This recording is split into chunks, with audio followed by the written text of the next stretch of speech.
ஆயுத பூஜைக்கு deep cleaning பண்ண முடியல. அதனால் கிச்சனை பார்த்தீங்கன்னா டீப் க்ளீன் பண்ணலாம் அப்படின்னு சொல்லிட்டு ஸ்டார்ட் பண்ணியிருந்தேன். ஃபஸ்ட்டு வீடு ஃபுல்லாகவே க்ளீன் பண்ணிவிட்டு அதுக்கப்புறமா கிச்சனை க்ளீன் பண்ணுறதுக்காக வந்துட்டேன். மேலே பார்த்தீங்க அப்படின்னா நல்லா 1 இன்ச் அளவுக்கு அழுக்கு இருக்கும் போல இருக்குது. கீழே நம்ம என்ன தான் சிம்னி வச்சு குக் பண்ணாலும் மேலே ஃபுல்லாகவே பார்த்தீங்கன்னா இவ்வளோ அழுக்கு படிஞ்சு இருந்துச்சு. இது வந்து சரியாக வராது அப்படின்னு சொல்லிட்டு நல்லா தேய்ச்சி எடுத்து க்ளீன் பண்ணிட்டேன்.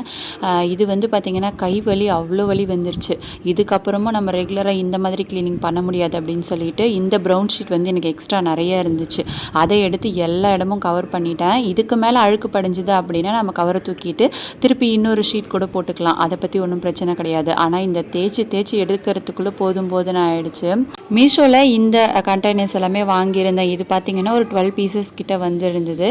நல்லா வாஷ் பண்ணிவிட்டு பழைய பாக்ஸ் எல்லாமே எடுத்துட்டு அதுக்கப்புறம் இதை வந்து நீட்டாக அரேஞ்ச் பண்ணி வச்சாச்சு. எப்படி அரேஞ்ச் பண்ணியிருக்கேன் அப்படின்னு சொல்லிட்டு நெக்ஸ்ட் வீடியோவில் ஷேர் பண்ணுறேன். தேங்க்யூ.